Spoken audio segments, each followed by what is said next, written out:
Assalamualaikum warahmatullahi wabarakatuh. Astaghfirul jalsah nizamana wa talahuna wa ababana wa ajdadana wa aslafuna wa masyayikhuna as-salihuna al-alifun bi anna Allah ta'ala yudkhilu niyatina fi niyatihim wa a'malana fi a'malihim wa akhlaqana fi akhlaqihim wa maqasidana fi maqasidihim ala hadhihi niyyah wa kulli niyatin salihah min khairatid dunya wal akhirah wa ila hadratin nabil mustafa Muhammadin sallallahu alaihi wasallam. Al-Fatihah. Bismillahirrahmanirrahim. Alhamdulillahil fardis samad alladzi lam yalid wa lam yulad wa lam yakul lahu kufuwan ahad. Wassalatu wassalamu ala insanil mumajjad Sayyidina Ahmad Maulana Muhammad min awalil abad ila nihayatil abad wa ala alihi wa sahbihi sadatil abrar wal ibad. Ashhadu an la ilaha illallah wa ashhadu anna Muhammadar Rasulullah. Allahumma salli wa sallim wa barik ala Sayyidina Muhammad wa ala alihi wa sahbihi ajma'in. Amma ba'd. Sa'adatul ulama, masyayikhul a'izza wa ulama'ana al-ajilla, para alim, para ulama, para habaib, para sesepuh, bini sepuh, tokoh masyarakat, wabil khusus jamaah Masjid Besar At-Taubah, salat subuh yang dilakukan secara berjamaah, yang mudah-mudahan pahala yang kita kerjakan ini, yang kita hasilkan ini, yang kita prioritaskan khusus untuk kedua orang tua kita, mudah-mudahan kita semua sebagai hamba yang beriman dan bertakwa dan senantiasa mendapatkan ridha dari Allah Subhanahu wa taala. Amin. Para jamaah, para bapak, ibu, hadirin wal hadirat rahimani wa rahimakumullah. Alhamdulillah, pada kesempatan di pagi yang berbahagia ini, marilah kita bersama-sama bertasyakur, bermunajat kepada Allah Subhanahu wa taala dengan ucapan alhamdulillah wa syukrulillah ala ni'amillah, atas limpahan rahmat, taufik serta hidayah dan inayahnya kita masih dapat berkumpul, bermuqabalah, studi banding, bermuajahah, bertatap muka demi untuk menjalankan syariat yang dibawa baginda Nabi besar Muhammad sallallahu alaihi wasallam. Semogalah kita dalam detik ini, perkumpulan ini, pada kesempatan ini, Allah mencatatnya dengan catatan amalan salihan wa maqbulan. Amin. Salawat teriring salam tetap tercurah pada baginda Nabiullah Agung Muhammad sallallahu alaihi wasallam dengan memperbanyak salawat kepada beliau. Allahumma salli wa sallim wa barik ala sayyidina wa maulana Muhammad. Semogalah kita semua di aku umatnya dan selalu mendapatkan syafaatnya ila yaumil qiyamah. Amin. Amin ya rabbal alamin. Para bapak, para ibu, hadirin wal hadirat rahimakumullah. Alhamdulillah, pada kesempatan di pagi hari yang berbahagia ini kita masih dapat melangkahkan kaki kita menuju ke tempat yang suci ini, Masjid Allah, Masjid Besar At-Taubah. Harapan mudah-mudahan apa yang kita langkahkan, apa yang kita gerakkan ini menjadi obat bagi kita untuk selalu berbuat kebaikan di sisi Allah dan senantiasa menjadikan keistiqomahan bagi kita semuanya. Amin ya rabbal alamin. Ada salah satu riwayat hadis yang diriwayatkan oleh sahabat Anas bin Malik bahwa Rasulullah sallallahu alaihi wasallam bersabda, di antara daripada sabda Rasulullah sallallahu alaihi wasallam, man hadara majlisal ilmi fi Ramadan, siapa orang yang hadir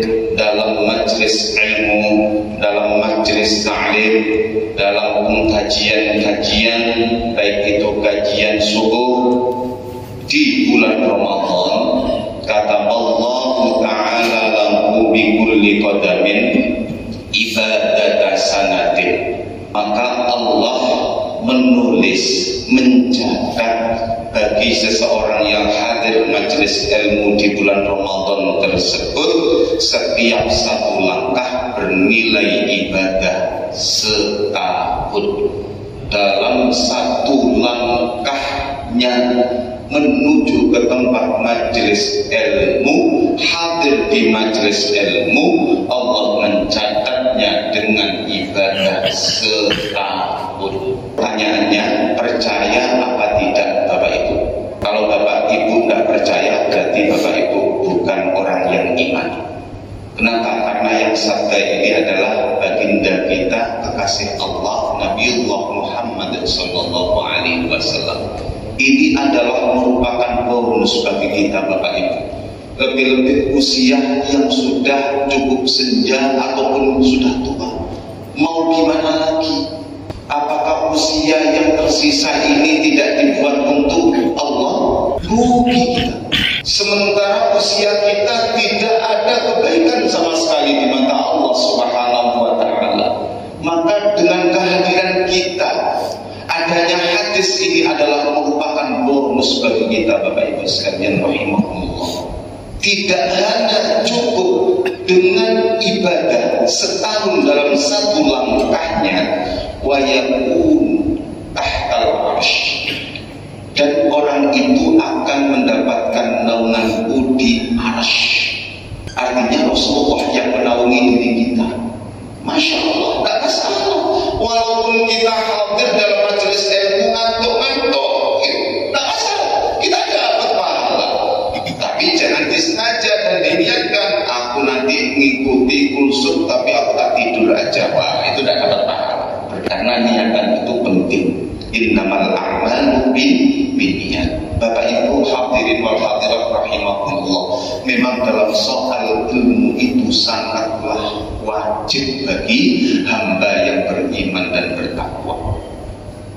Ada salah satu ungkapan daripada Al-Habib Muhammad bin Hadi Asghaf, bahwa dalam kitabnya Tuhfatul Ashraf disampaikan di situ, man la yuhibbul ilma wa ahli.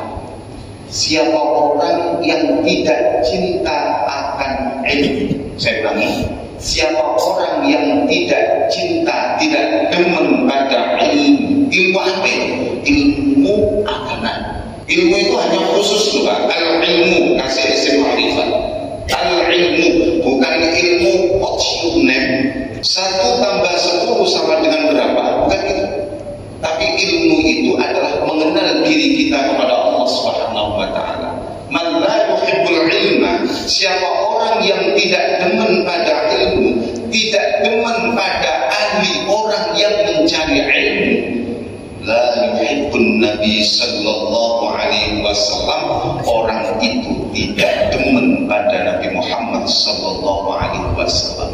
Berarti kalau ada orang Islam ngaku cinta kepada Nabi Muhammad, tapi ngakunya itu ngaku hanya sebatas sekonyong-konyong kotak, tidak cinta batinnya kepada Nabi Muhammad. Sebab apa? Sebab orang itu tidak pernah hadir ke majelis ilmu, ada pengajian tidak pernah ikut serta, diajak untuk majelis ilmu tidak pernah mau, bahkan malas. Diajak majelis taklim ibu-ibunya malas. Maka ini adalah merupakan salah satu contoh hamba umat Nabi Muhammad yang tidak cinta pada baginda Nabi Muhammad sallallahu alaihi wasallam. Buktinya apa ini? Man la yuhibbul ilma wa ahla, wa qala la yuhibbun Nabi sallallahu alaihi wasallam. Itu Anda perhatikan bareng-bareng Bapak Ibu. Ini bukan berarti saya itu mok-mok ya, mengajarkan sok-sok saya ini menjadi guru Anda semuanya, tidak. Ini justru menasihati diri saya sendiri. Tapi saya sampaikan ini, siapa tahu ada yang mendengar baru sadar. Orang yang sadar ketika mengikuti pengajian itu adalah orang yang amat sangat beruntung Bapak Ibu yang dimuliakan Allah. Kenapa demikian Bapak Ibu? Kalau orang itu tidak demen pada ilmu, justru dia itu tidak demen pada Nabi Muhammad sallallahu alaihi wasallam. Sebab Nabi Muhammad itu paling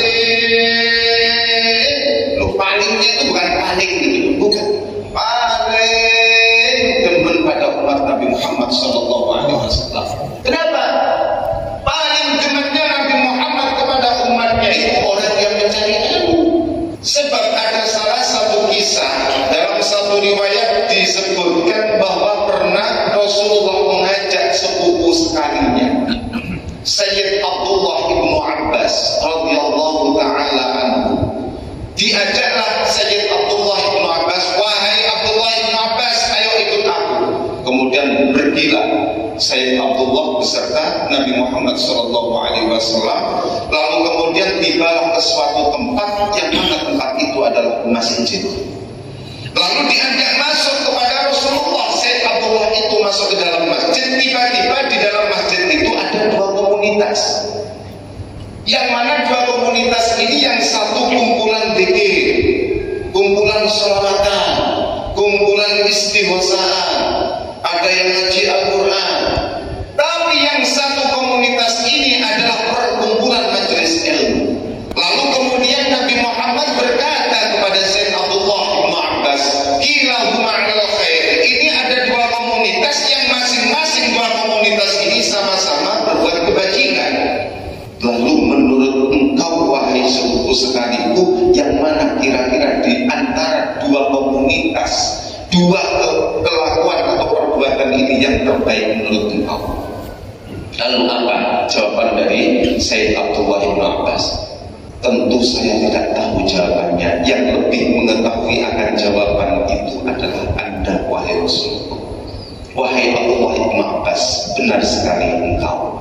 Aku itu paling demen sama orang yang kumpul majelis ilmu. Kenapa? Kalau orang datang ke masjid kemudian dia pikiran Allah, Allah, Allah, Allah, Allah, Allah, Allah, Allah, la ilaha illallah, la ilaha illallah, subhanallah, subhanallah, subhanallah, astagfirullah, astagfirullah, astagfirullah. Itu bagus, itu baik. Seketika Allah mengabulkan dari apa yang mereka lakukan itu, seketika Allah memberikan ridhonya. Seketika. Tapi kalau orang yang kumpul di majelis ilmu, datang ke majelis ilmu, hadir di majelis ilmu, senang dan demen ke majelis ilmu, lalu kemudian dia pulang ke rumahnya, disampaikan ilmu yang tadi dia sampaikan kepada istri dan suaminya, kepada anak-anaknya, kepada kerabat-kerabatnya dan tetangganya. Maka disitulah letak kecintaan saya kepada orang yang ahli ilmu. Sebab apa? Sebab nanti banyak orang Islam umatku yang banyak ngerti agama, sehingga aku yang akan menuntunnya besok pada yaumil kiamat. Allahumma. Makanya banyak sekarang orang yang mengatakan, sudahlah aku yang penting ibadah, sholat 5 waktu saja, nggak usah ngaji. Loh, ini salah besar. Atau mungkin malasnya ngaji itu tidak sependapat dengan apa yang ia dapati.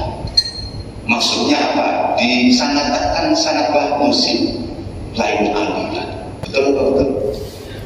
Wah, itu bukan dari kriteriaku, itu bukan dari golonganku, lain akidah denganku, malas sudah. Kalau Anda selama ada pengajian menurut keyakinan Anda baik, sudah ikuti aja. Kalau memang nanti ada perkataan dari guru, dari al-mukarram yang tidak sependapat dengan diri Anda, maka letakkanlah di dalam hati Anda, jangan Anda lakukan. Apa yang menurut Anda baik, lakukan. Apa yang tidak baik menurut Anda, jangan kau lakukan. Kan gitu dong, beres. Bapak Ibu yang dimuliakan Allah Subhanahu wa Ta'ala. Lalu kelanjutan daripada Syekh Al-Habib Muhammad bin Hadi, idza ahbabtal ilma wa talabathu fariha minkan Nabi sallallahu alaihi wasallam. Tatkala cinta demen pada ilmu, demen pada orang yang ahli mencari ilmu, maka dengan kedemenannya, kesenangannya, kecintaannya itu tarihaminkan Nabi sallallahu alaihi wasallam, maka akan didemeni, dicintai oleh baginda kita Nabi Muhammad sallallahu alaihi wasallam. Bapak Ibu, kalau cinta akan ilmu, cinta kepada orang yang ahli ilmu, maka Bapak Ibu akan dicintai Rasulullah SAW. Makanya Bapak Ibu, tidak ada ceritanya ulama, tidak ada ceritanya orang al-alim, faqih itu dia berkorban untuk ilmu. Pasti. Ayo ceritanya anaknya kiai, ada nggak yang jadi driver? Paling driver sendiri atau driver nyonyanya, istrinya. Kalau jadi supirnya bapak, ngapain? Tidak ada manfaat dan barokahnya. Ada nggak para habaib yang berilmu itu menjadi driver? Nggak ada. Paling driver istri dan anak-anaknya. Nggak mungkin jadi drivernya kita jamaah sholat subuh di masjid atau bagi. Kenapa? Karena ada ilmu. Dia cinta akan ilmu. Justru dengan kecintaannya ilmu, dia mengundang orang-orang untuk mengadakan majelis taklim, lalu kemudian diberikan makan dan minuman dia. Sudah dapat ilmu, sudah dikasih minuman dan makan. Makanya sampai besok jangan protes sama Allah. Kenapa? Orang yang berilmu, yang selalu mengadakan majelis ilmu, dia tidurnya, duduknya VIP di dalam surga. Sampai nggak usah komen. Loh, Gusti, saya ini orang yang paling kaya di Jakarta Selatan. Saya itu seharinya tidak lepas dari 1 juta dalam 1 hari di Masjid At-Taubah yang sudah saya keluarkan. Tapi kenapa orang itu kok Anda taruh di VIP? Sementara yang saya ketahui dia tidak pernah saudara. Loh, ingat dulu, siapakah itu? Orang yang berilmu cukup kan? Dengan ilmu itu lebih segala-galanya. Harta 1 M itu loh, tidak bisa mengalahkan 1 huruf ilmu. Paham ya? Makanya Sayyidina Ali karramallahu wajhah, beliau menyatakan bahwa 1 huruf dalam ilmu syariat Islam itu tidak bisa dibayar dengan 1 dinar. 1 dinar itu emas loh Pak, bukan dirham ya. Makanya Bapak Ibu kalau ingin agar supaya anaknya menjadi anak yang soleh, satu-satu diantaranya orang ingin memiliki anak yang soleh, pesantrenkan. Itu diantaranya. Bukan berarti saya mengecam Anda Bapak Ibu ya, tidak. Salah satu-satunya cara orang tua ingin memiliki anak yang soleh dan solehah, pesantrenkan. Ngapain dihuni di rumahnya? Keluyuran kemana-mana tanpa arah dan tujuan, motor kemana-mana, ada manfaatnya enggak? Kalau nggak ada manfaatnya, ngapain Anda membelikan motor? Ini yang banyak terjadi. Saya tidak menyampaikan satu persatu dari di antara jamaah, saya tidak menyebutkan nama. Pak, Ibu, kalau anak Anda yang sudah usia balik keluyuran, ontak-onting kemana, kesana kemari, apalagi pacaran, jangan bangga Anda memiliki anak punya pacar itu. Toh nanti ketika dia berbuat kemaksiatan, maka kemaksiatan yang dilakukan oleh anaknya itu yang bertanggung jawab ini orang tua. Sementara orang tua khusyuk sholat di atas Allahu Akbar, tidak selesai sampai isyraq tiba. Tapi anaknya keluyuran, sholat subuhnya sholat apa enggak? Bapak ada keberhatian. Jangan anggap nilai ibadah Bapak itu diterima oleh Allah. Perhatikan tuh anakmu tuh, wa'mur ahlaka bis-shalah. Tugas kita sebagai orang tua Bapak Ibu. Makanya nanti ke depan ini terlalu panjang kan? Ceramah saya terlalu panjang. Ikhlas Bapak Ibu ya. Ikhlas ya, saya lanjutkan sedikit ya.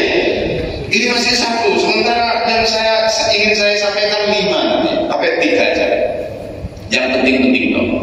Makanya nanti ke depan kalau ada para asatidz, para guru, kalau ingin memiliki pondok pesantren, cukup ada bantuan. Bapak mampu untuk membantunya, dibantu, jangan diolok-olok.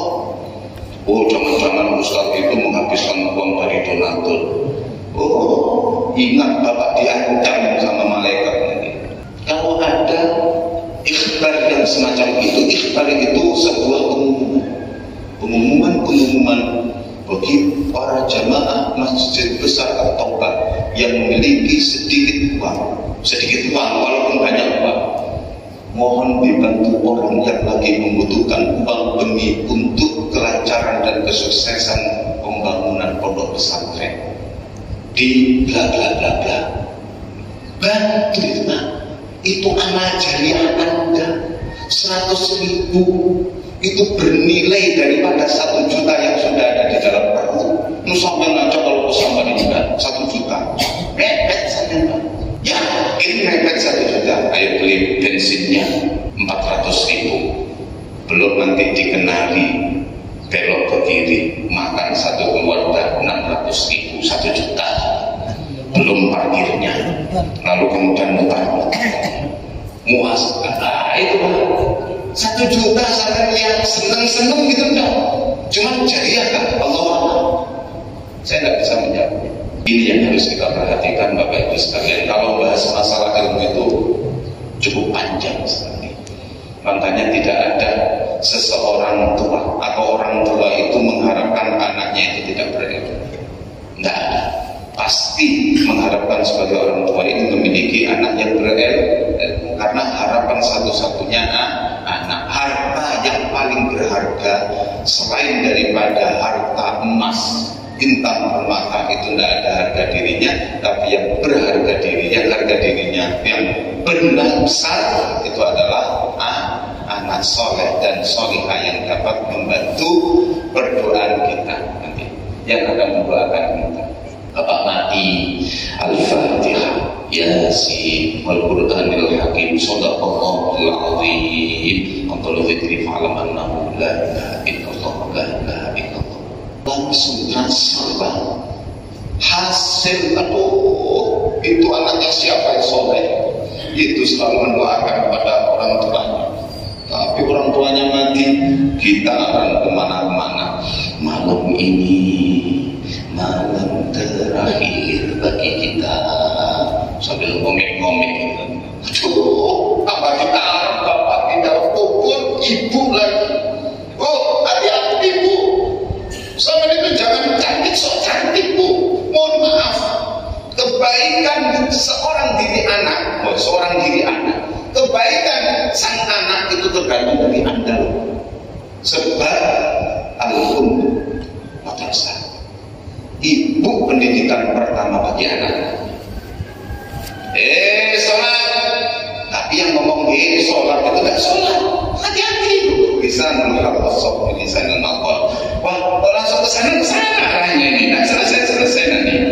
Nah, kesimpulannya, siapa orang yang hadir di majelis ilmu pada bulan Ramadan, maka satu langkahnya Allah catat ibadah setahun dan juga mendapatkan bonus, dapat naungan Nabi Muhammad esok pada Ash. Yang kedua, wa anda mani 'ala al-jama'ah fi Ramadan. Ini wa man dawa itu melanggengkan istiqomah. Istiqomah itu terus menerus, tidak sekali, 2 kali, tidak gitu. Kalau nyeng baru datang ke masjid. Kalau sudah dapat rezeki, tidak pergi ke masjid. Tapi kalau sudah tidak punya rezeki, tidak punya duit, langsung ke masjid. Doa di depan sendiri, diangkat tangannya. Tapi kalau sudah banyak uang, lupa sudah ke masjid. Nah ini biasanya orang di tempat saya. Ya, Bapak Ibu, siapa orang yang istiqomah mendawamkan, melanggengkan sholat dengan berjamaah, baik dari zuhur, asar, maghrib, isya dan subuh, dia itu selalu mendawamkan sholatnya dengan secara berjamaah. Tentu dilakukan pada bulan Ramadan. Masalah sholat berjamaah tidak pandang bulan, tidak pandang bulan, seluruhnya berharga. Tapi khusus Bapak Ibu di Ramadan khusus. Makanya saya memperhatikan di masjid itu semua banyak yang keluar berdatangan sholat berjamaah. Banyak yang berdatangan sholat jamaah. Tapi kalau sudah Syawal, setelah hari raya Idul Fitri, lihat, loh kok tidak ada manusia. Itu di mana itu? Oh, masjid di rumah saya. Ini kalau kita lakukan sholat berjamaah pada bulan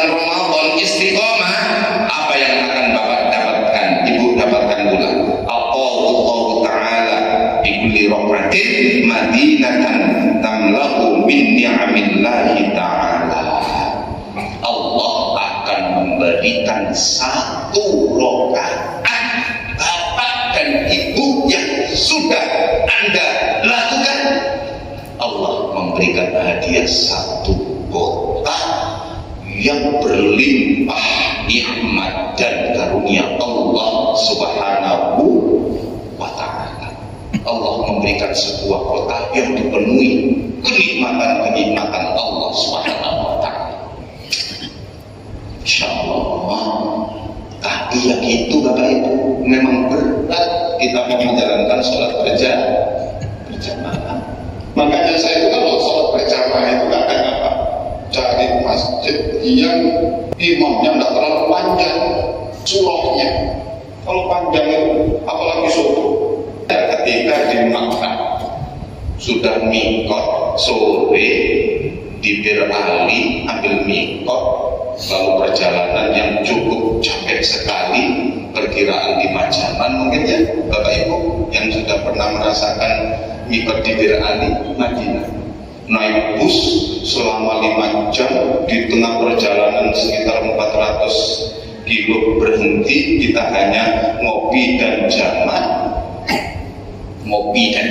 bukan kopi di jamak itu, bukan kopi, lalu kemudian menjalankan sholat jamak, lalu itu jamaknya bukan di situ tapi ngopi brik gitu dong ya, sampai di salah satu tempat atau sampai di Makkah, lalu menjalankan umroh waktu itu 2 jam, kemudian selesainya jam 3:30, lalu menjalankan sholat sunat di Makkah, kemudian sholat subuh. Walaupun imamnya enak tapi kita kecapean, glosor gitu ya, Ustaz sholat saya tadi glosor ya, batal lo enggak, aku pernah melihat orang yang sholat di Aqabah Allahu Akbar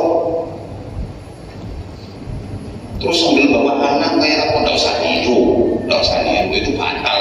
Kalau bapak bawa anak, pangku di pangkuan bapak, lihat dulu, kalau yang pangku itu anak bapak pakai repes, batal sholat bapak. Jangan kira bapak membawa anak itu semakin baik di masjid. Bagus sih, bagus, tapi alangkah indahnya bapak itu ambil soft yang paling belakang biar tidak mengganggu soft orang yang sudah tepat dalam syarat. Bapak kalau bawa anak pakai soft yang paling belakang, walaupun itu saya tiba-tiba menurut Anda sudah menjadi ustaz katanya, lalu saya bawa anak, ya tetap anak saya belum balik, saya ambil soft bagian belakang, dan itu itu tanggung jawab takmir, tanggung jawab imam lebih-lebih. Apa tadi? Sebuah kota yang dipenuhi dengan apa? Nikmat. Terakhir, wa man barra walidayhi fi Ramadan. Siapa orang yang birrul walidain, bakti kepada kedua orang tua di bulan Ramadan. Bakti kepada orang tua itu begini, mohon maaf, Bapak Ibu kan sedikit sekali yang memiliki orang tua, karena yang tak lihat ini sudah usia bau-bau tanah sudah.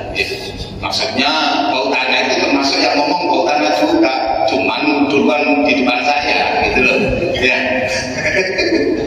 Nah, amaru mandi ila sab'in ma baina sittin wa sab'in, masyaallah ya itu. Ya rata-rata usia umat Nabi Muhammad kan 60-70, kalau sudah usia 60 kan sudah bau-bau tanah kan gitu Pak ya. Kalau saya kan usianya masih 43, berarti masih duluan yang di depan saya. Oh enggak, insya Allah mudah-mudahan sehat, walafiat, panjang umur. Tidak apa-apa, Bapak panjang umur, yang penting taat kepada Allah. Itu aja tujuannya, untuk mendawamkan ibadah Bapak di masjid untuk Allah Subhanahu wa ta'ala. Nah, bakti kepada orang tua, Bapak Ibu yang sudah punya orang tua tapi sudah meninggal dunia, kan gitu, tetap status Bapak wajib bakti sama orang tua, wajib. Loh, bagaimana caranya? Sudah orang tua saya mati dari dulu, saya sudah tua ini. Loh, gampang, hal bagi yang beri abawayya syai'un abiru ma ba'da mautihima. Ada salah satu dari kaum, yaitu Umi Salamah, ini mohon maaf, dari Baja Rajulun, nah gitu ya. Ummi Salamah bertanya kepada Rasulullah, seorang lelaki dari Bani Ummi Salamah, ya Rasul, adakah satu perbuatan yang menjadikan kami itu berbakti kepada kedua orang tua, namun orang tua saya sudah meninggal dunia? Lalu apa jawaban Rasulullah? Faqala na'am, ada. Apa itu? As-salatu alaihima, perbanyak doa untuknya. Allahumma ghfirli dzunubi wa liwalidayya warhamhuma kama rabbayani shaghira. Itu sampai baca istiqomahkan 5 waktu. Kalau yang jadi imam, Allahumma ghfir lana dzunubana. Kemudian doa lagi, Allahumma inna nas'aluka salamatan fiddin.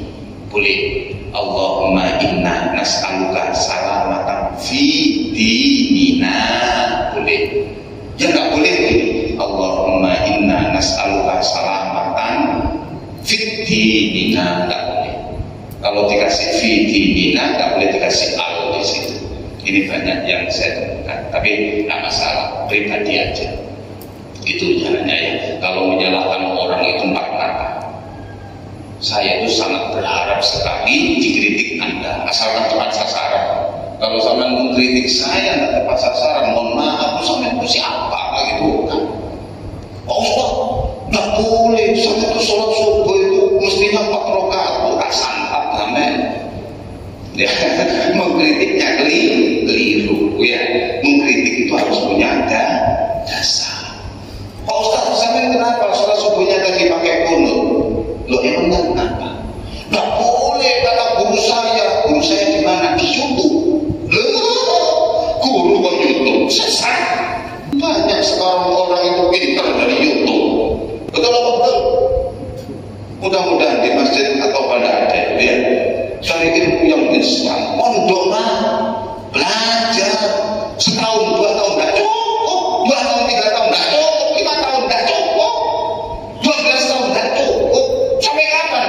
Sampai mati. Sampai yang baru 2 tahun kumpul di masjid At-Taubah, memperhatikan, wah ada Ustaz Malik datang, wah salah sama Ustaz Malik, wah hebat. Hebat itu sudah. Sekarang itu banyak orang yang pintar ini Pak ya, pintar pidato tapi nggak berbobot. Siapa itu? Ya saya. Bapak-bapak itu marah dari saya. Itu saja ya. Bapak Ibu yang dimuliakan Allah, terakhir ya, siapa orang yang berbakti kepada kedua orang tua di bulan Ramadan, yanalu nawarallahu birrahmah, maka akan diberikan oleh Allah pandangan penuh kasih sayang. Ya, penuh kasih sayang. Wa ana kafilun fil jannah, dan ada khusus nanti Bapak akan mendapatkan naungan di dalam surga. Siapa yang naungi? Nabi Muhammad sallallahu alaihi wasallam. Umatku yang adi, bakti sama orang tua, sini ikut aku. Mudah-mudahan manfaat, maslahah. Ya, mudah-mudahan dengan apa yang saya sampaikan ini banyak manfaat, banyak maslahah, dan bisa kita kerjakan. Mudah-mudahan kita bisa istiqomah. Al-Fatihah. Aqulu qouli hadza wa astaghfirullahal azim li wa lakum. Assalamualaikum warahmatullahi wabarakatuh.